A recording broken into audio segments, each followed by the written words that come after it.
The building is a classic 1930s structure, characteristic of what is commonly referred to as Vecchia Milano, which is Old Milan. Today, these buildings are highly sought after and increasingly appreciated for their architectural charm and historical value. The general brief was to create a home that reflected an urban sensibility, a richness of materials and colors without ever feeling garish or overdone. I'm Andrea, an architect at Atelierzero, a Milan-based architecture and interior design studio.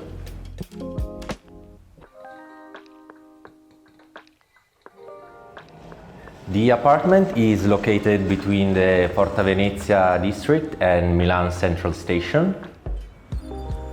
The area where the apartment is located is rich in layers and contrasts. It's one of the most vibrant and urban parts of the city. The apartment had recently been renovated using rather poor quality materials with no overarching interior design concept.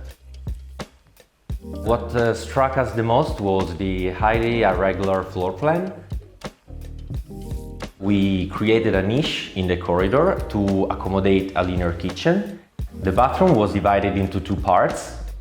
The living room and the bedroom remained in the original positions.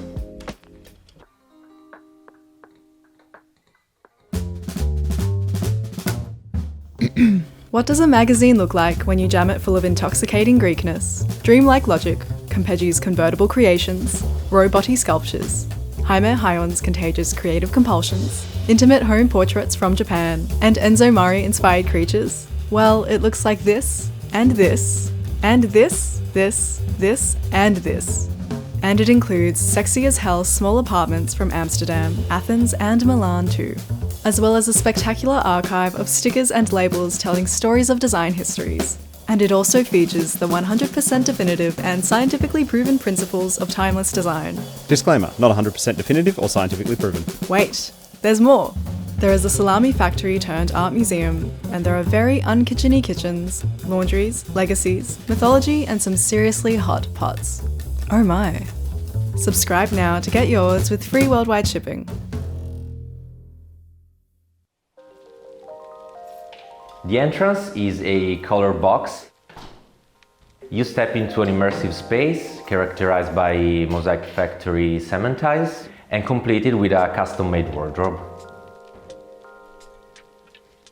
The wardrobe in the entrance has become the main storage space for clothes and shoes and the other household items. On the wall, we added a couple of our Il Disco lamp, which is from our brand De Rerum. The kitchen was moved to the corridor. The countertop can be hidden behind a shelf that flips down when not in use, and it makes the telltale signs of the kitchen disappear and can be used like a corridor sideboard. The clients didn't want the kitchen to be a focal point. The central lower part is flanked on one side by the refrigerator column and on the other by a sliding door that leads to the bedroom. We added a LED strip light because when switched off, it's virtually invisible, reinforcing the idea of a hidden, disappearing kitchen. The handles on our custom kitchen units are carved right into the door panels. Since the kitchen window sits in a recess, we decided to add a small custom storage unit underneath it to provide some extra support space to prep food and extend the workable area in the kitchen. The living room is at the other end of the apartment. The upper part of the room is painted in a teal tone to create an immersive feeling when you're sitting on the sofa or on the bench. The sofa is very large, so it can become a bed by simply removing the pillows. In the corner of the living room, we put a lamp by Ettore Sozzas. For the light switch, we chose a design with large format buttons by PLH Italia. Along the window, we added a low bench that serves multiple functions. It acts as a bench to support the dining table, is used as a surface for objects and the television. We covered it in a decorative laminate made by Abbott, and we like the idea of having something with a 70s radical design. The bench is used also as a seating for the table to save a space in the dining area. We custom designed the dining table. It is a metal structure with a smoked black glass top. And above the table we designed a custom-made lamp using the same red metal as the table. It felt natural to go with the parquet flooring, though instead of the traditional herringbone pattern we opted for square tiles. And above the entrance to the living room we also hid the air conditioner so it's less noticeable. We wanted the shower to feel like a hybrid space in continuity with the rest of the home. That's why we used a custom glass door to bring as much natural light as possible into the shower area. The tiles are glossy 10 by 10 centimeters by Ceramica Vogue, and they helped us give the shower area a strong identity.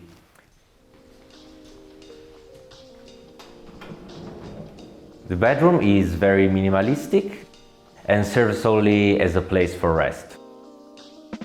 A large niche frames the bed, and we opted for an inverse color scheme compared to the living room, so a light tone above and a dark tone below. The double leaf windows have wooden shutters that slide right into the wall cavity, so it doesn't take up any extra space. The clients brought the bedside table from their previous home. They were designed in the late 60s. The bathroom has been divided into two parts. In the first area there are two niches, one used for the sink and the other for a washing machine and some storage. The bathroom fixtures are by Rack Ceramics, and we chose this slim model to make the most of the limited space given the small size of the bathroom.